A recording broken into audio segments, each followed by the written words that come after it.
I'm not pulling in my driveway. We all know what that means. It's time for the Drive to Work at Home edition. Okay, well, I like interviewing people when I'm at home, and today I have Ethan Fleischer to talk all about Dominaria United. Hey, Ethan. Hi, Mark. Okay, so you led the design, the vision design, and exploratory design for the set. So let's talk about where did it start? So what did we know going into this? I mean, you led the team, I was on the team, so we were both there. What did we know going into this? We knew that this was going to kick off a major story arc that, was going to involve the Phyrexians.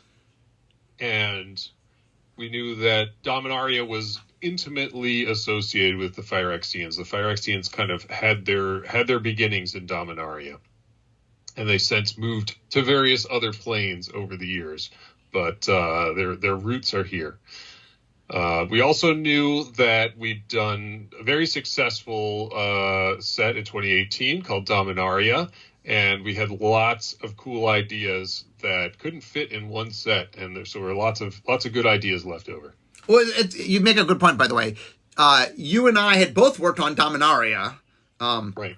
Flipped roles, and then I was leading the set. You were on the set, but you had, and then you led the exploratory for Dominaria, right? So anyway, you and I were familiar. And one of the things to point out here, in case the audience doesn't know this, is you are one of the foremost experts on Dominarian history. Right. I am I'm one of the people at the company that's read every book and short story about Dominaria. Just as over the course of working on the 2018 Dominaria set, I was also one of the writers for the World Guide. So I just did a huge amount of research and researched everything. So it's all up there in my head somewhere, and so I can kind of call upon that information and use it to quickly generate ideas and sort of take different concepts from different sources and kind of find a way to synthesize concepts out of multiple things. Okay, so where did the set start? So we knew we were going back to Dominaria. We knew it was the beginning of a big story. So where did the design start? That is a good question. I guess I started by establishing sort of some creative pillars.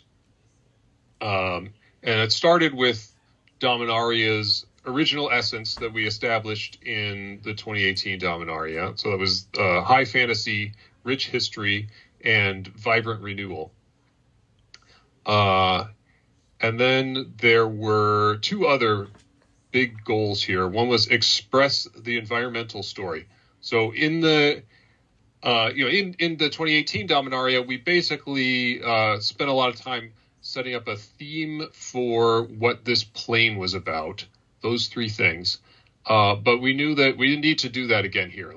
Dominaria had established its identity and players liked it. We didn't need to mess with that, but we did need to figure out what else beyond this plane is going on here. And the big thing that's happening in Dominaria United is Phyrexian agents are infiltrating everything, trying to sabotage things, trying to kidnap people, and sow discord and confusion. Meanwhile, the good guys are trying to form alliances and form a new coalition to fight back against the Phyrexians. So we've got this conflict going on that is happening all over the plane of Dominaria. So we wanted to express that.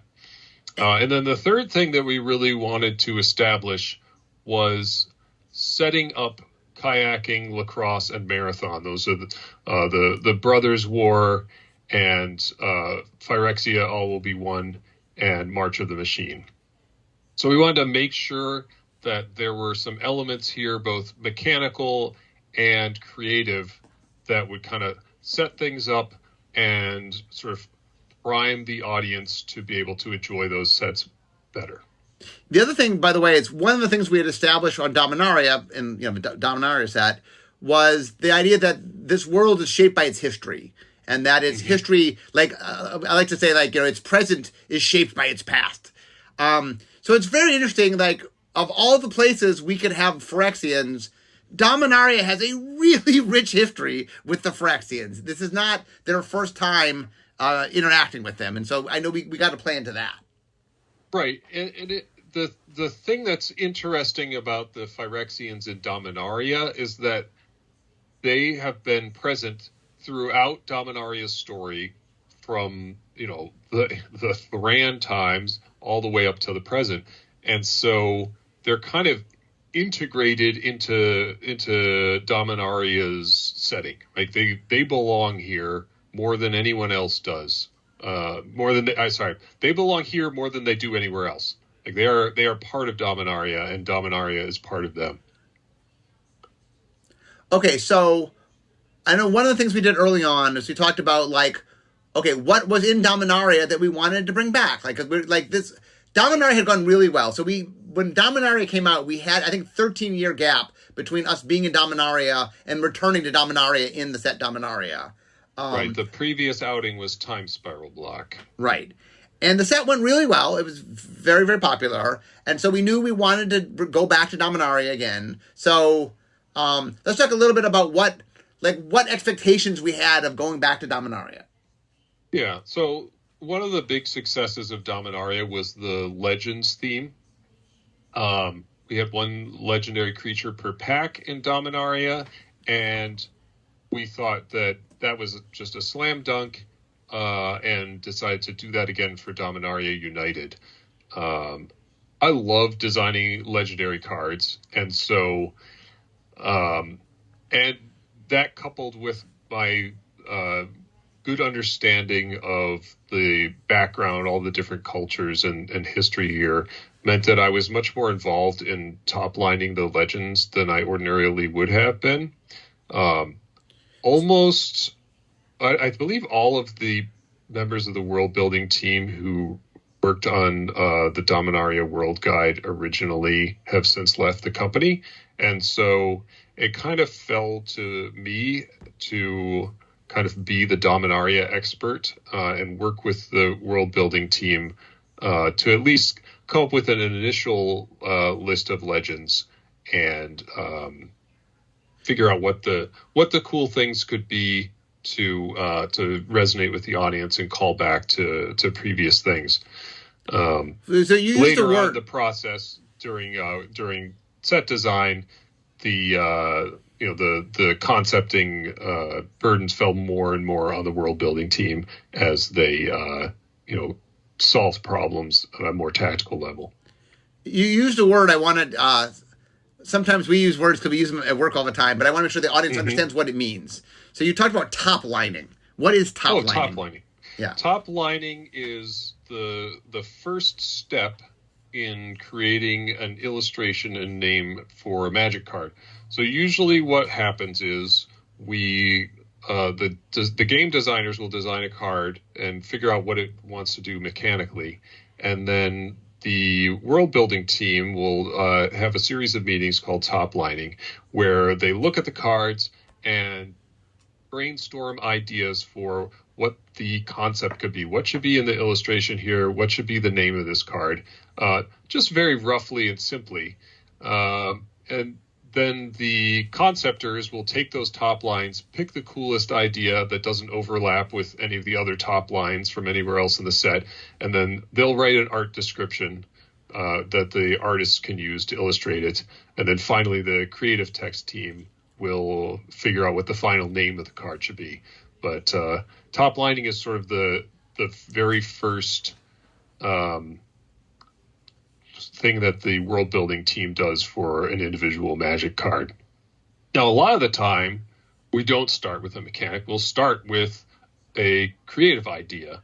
And that was certainly the case with many of these legendary creatures in Dominaria United, though definitely not all by all means. Do you have an example of a legendary creature, like, just use as a story here? What's a legendary creature that you feel exemplifies what we're talking about? I think Joda's a great example. Okay, let me read Joda to everybody, and then you can tell all about how Joda came to be. So, Joda the Unifier, white, blue, black, red, green. It's all 5 colors in its mana cost. He's a legendary creature, human wizard, 5/5. legendary creatures you control get +X, where X is the number of legendary creatures you control. Whenever you cast a legendary spell from your hand, exile cards from the top of your library until you exile a legendary non-land card with lesser mana value. You may cast that card without paying its mana cost. Put the rest on the bottom of your library in a random order. Right. So Joda is a descendant of characters from the Brothers War. He is either Urza or Mishra's son, and he's Caleb and Krug's son. And so because Dominaria has this theme of history, we like to have characters who are descendants of famous other characters. It is one of the very few people who is known to be a descendant of a character from the Brothers War, and the fact that we're doing a set about the Brothers War meant that we really wanted to make sure that Joda was in this set, so that he could sort of represent the brothers as far as his family. A lot of the time in the novels where Joda appeared, in the Ice Age novels, he did a lot of diplomatic work where he was going from place to place and helping people to put aside their differences. He was instrumental, for example, in establishing peace between the Balduvians and the Kildorans so that they could form the nation of New Argive. Yeah, we wanted to put him into that role again here. So his mechanic is all about getting these characters and helping them to work together, right? Yeah, one of the things that's interesting about Joda is I think Joda's motivated by the fact that whoever his father is, whether it's Urza or Mishra, they did the exact opposite, right? They were sort of destroyers rather than builders. Right. Yes, he's very much... Yes, you're never going to see Joda wreaking havoc, destroying civilization, things like that. Joda is all about building up. He's all about helping people. He just cannot help himself, can't stop helping people. But yeah, he's not one to throw his weight around or destroy things. And I know, and that's very conscious. Like he does not want to be like Urza. He does not want to be like Mishra.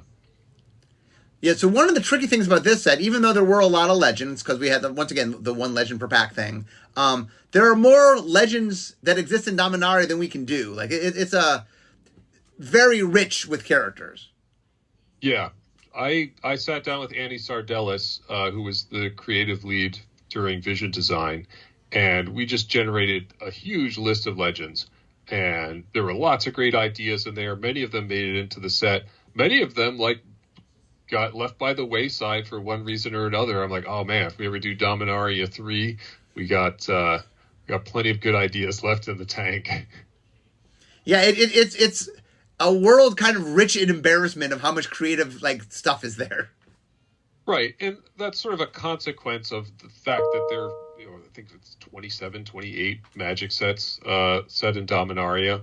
So there's just a huge amount of material out there, and anything could be the inspiration for a legendary creature. And just when you have a world building that's 3 times as deep as any other plane, it really just provides a lot of grist for the mill.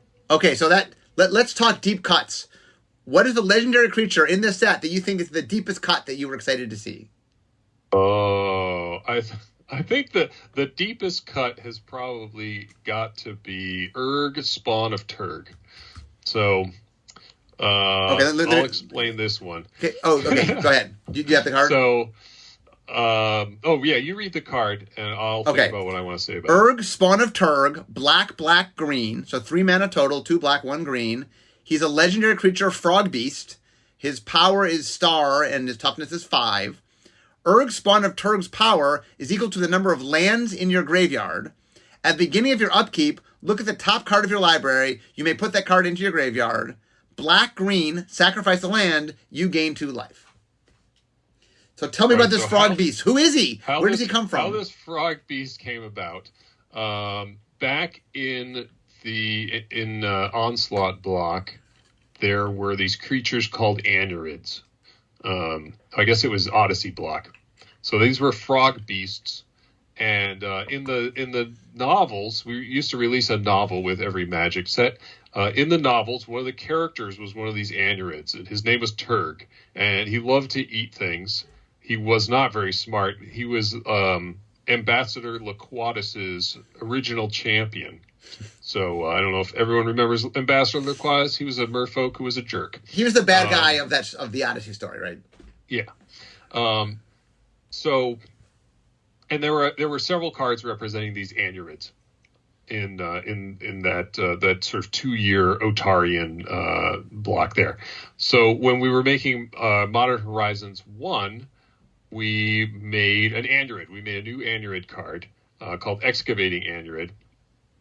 And I was also on the creative text team for that set.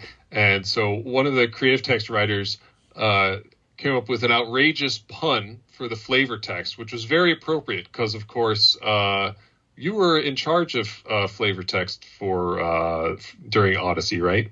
I was in charge of the flavor text for Odyssey. So there were more puns per card in Odyssey block than any other Magic block that I'm aware of. Not unset, yes.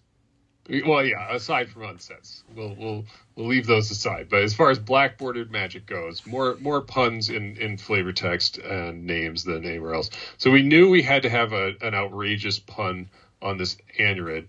So one of the flavor text writers wrote, Turg's spawn ruled long after he croaked. So this was a callback to Turg from the Odyssey novels, and of course has a pun which would be appropriate for this Odyssey callback. Now, of course, when I was coming back to do Dominaria United, I was thinking about what are all the different families. We got the Carthalians. They stretch back to before the Brothers' War. We've got Joda here. He's one of Urza's kids. We've got some Capuchins. And I was remembered this flavor text about Turg's spawn. So I was like, all right, let's make a card about Turg's spawn. And so we have Urg, spawn of Turg, here. Well, that is good. That's probably the deepest cut. Okay, so let's transition from legendary creatures and talking about some of the mechanics of the set. So one of the things that Dominaria introduced to the world was sagas. We wanted to represent stories, and we used some technology of early versions of Planeswalkers, and we ended up making sagas. Sagas have gone on to be very popular, and many sets have had sagas in them. But we knew coming back to Dominaria, how do we not have sagas, in a setting on Dominaria? So let's talk about how did you come up with a different take on sagas? Yeah, we did the first major twist on sagas. We've done multicolor sagas in a previous Magic set, but this was the first time we added a new mechanical element. So, somebody on the design team came up with the idea for the read ahead mechanic, which normally you have to start on chapter 1 with a saga and proceed, and it plays out the same way every time.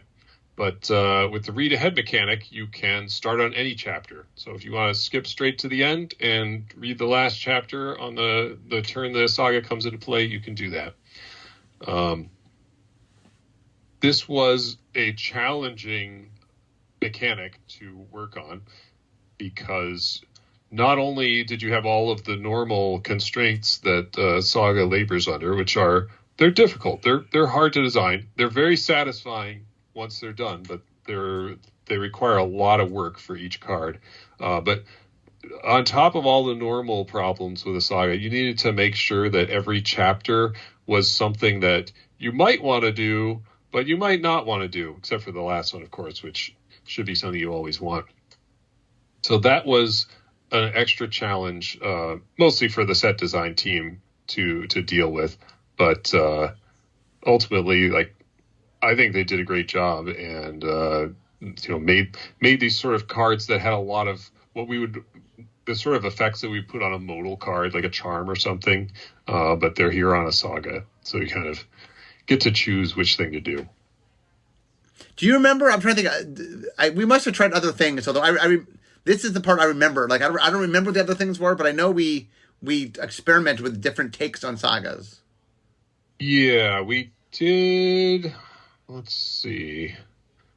There were a few things that we also thought about.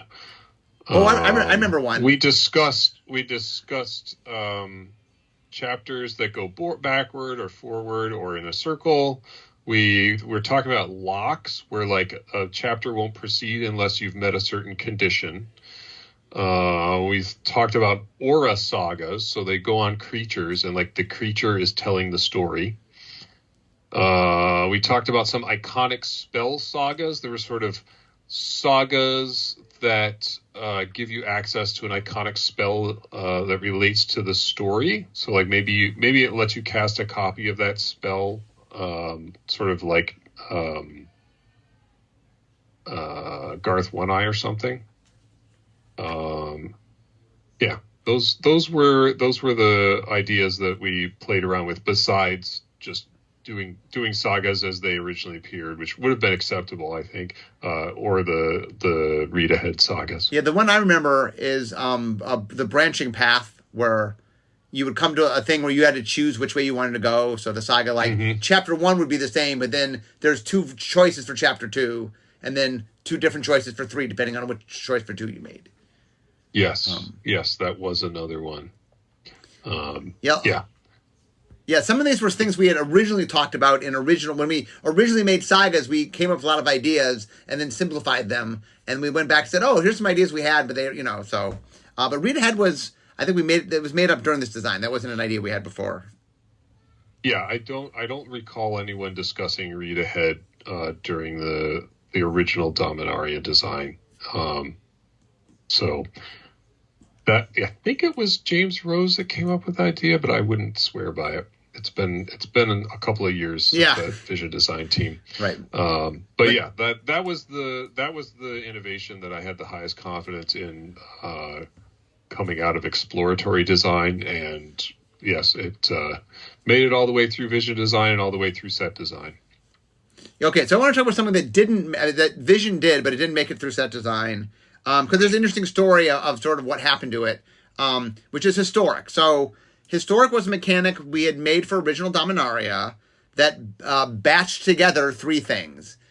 So if you were historic, it's if you were either an artifact, or you were a legendary permanent, or you were a saga. A legendary anything, because legendary anything, legendary right? You're right. Non-permanents. Yes, a legendary thing. Dominaria. A legendary thing, right.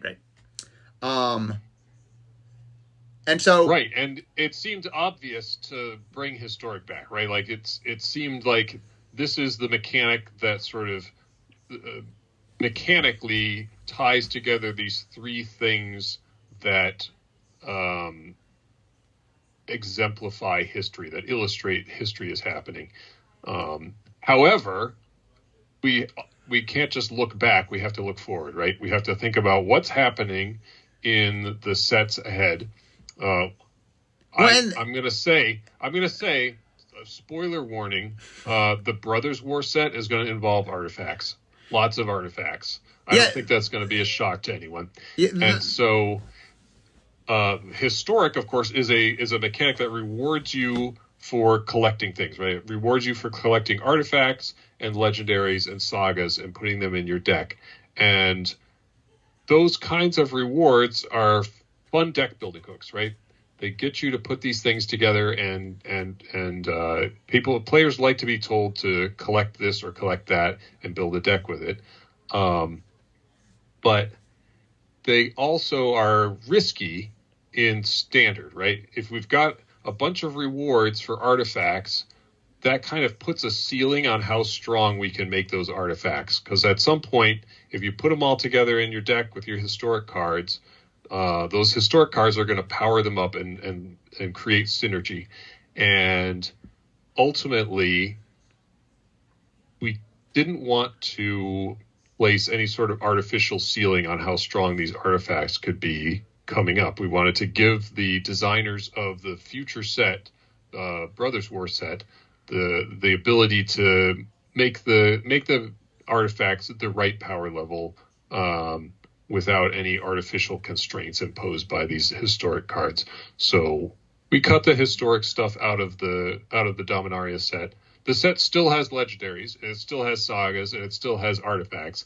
It just doesn't have that historic mechanic to sort of explain why they're all here.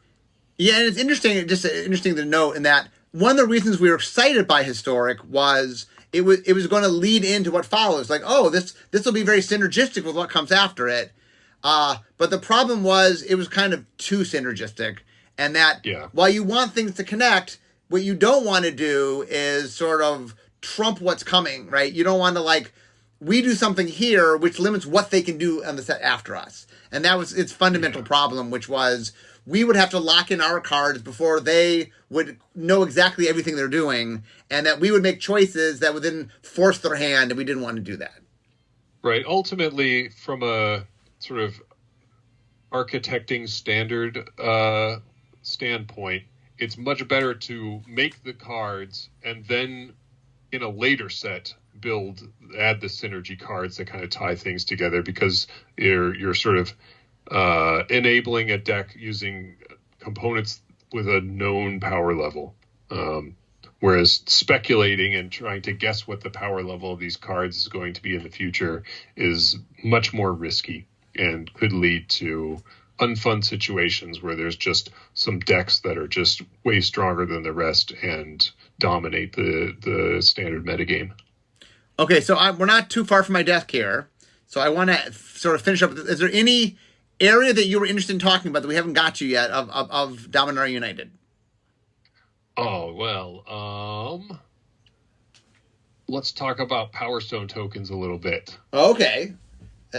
So there are two cards that make Power Stone tokens in Dominaria United. We've got the Mana Rig and the new Karn card. And why don't you read off what Power Stones do? Sure. Okay, so let me read Power Stones. Okay, so Power Stones say it's an artifact with, quote, tap, add colorless. This mana can't be spent to cast a non-artifact spell. I'm just going to say that our team did not design the Power Stone tokens. Yeah, when the Brothers War comes out, I will tell that the Power Stone went through a lot of changes, and there's a story to tell there, but it is not Dominaria United's story to tell. This was what we call, by the way, we call this a throw forward, which means it's nice sometimes to just tease something that gets paid off larger in a later set. And Magic has done a few throw forwards in its time. Yeah, I think it's fun. It really tickles the audience's imagination and lets them speculate about, like, oh, what's this going to mean? So you will see what Power Stones are all about pretty soon. And for those that don't know the Brothers War, the Power Stones are important in the story of the Brothers War. Yeah, the Power Stones are sort of magical batteries that power the artifacts. Yes. Spoiler alert, Urza and Mishra were artificers. So it always feels funny to be able to say so many things about this upcoming Magic set. That is true. When you base it on a story that came out almost 30 years ago, you can say some stuff. So, but yeah, one of the things we wanted to do a throw forward. I think there were more power. I think that at some point there were like 5 or 6 Power Stones in the set. Yeah, I think there were more initially, and we pared it down to the two cards that you see here. There are a lot of other throw forwards.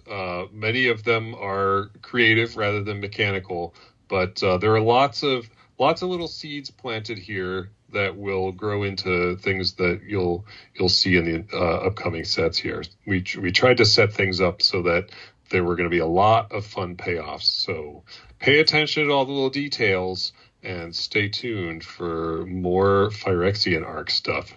Yeah, one of the things to remember is these two sets, Dominaria United and Brothers War, are both set on Dominaria. They're many years apart, but we get to have some fun where things you'll see in this set might show up, or in the story, or in other ways in Brothers War. So there's definitely a lot of us, more so than normal. There's more sort of Easter eggs for Brothers War sitting in this set. Mm-hmm. Yeah, like the whole reason that we added this whole new faction, of New Argive, was that they are the modern day descendants of one of the factions from the Brothers' War. So anyway, I'm at my desk here. So there's a lot more to talk about. Dominaria United has a lot of cool things in it, but it's neat looking back. Like, one of the things that's fun is Dominaria has this sense of kind of being home in a way, just because Magic spent so long there in its early days. So it's always fun to go back and visit Dominaria. Yep, I agree. It was fun to work on it, and it's fun to watch everyone's reaction to the card previews. So I want to thank you, Ethan, for joining us. It was fun talking with you. My pleasure. And to everybody else, I'm now at my desk. So we all know what that means. It means at the end of my drive to work. So instead of talking magic, it's time for me to be making magic. So once again, thanks, Ethan. Thank you. And I'll see all you guys next time. Bye-bye.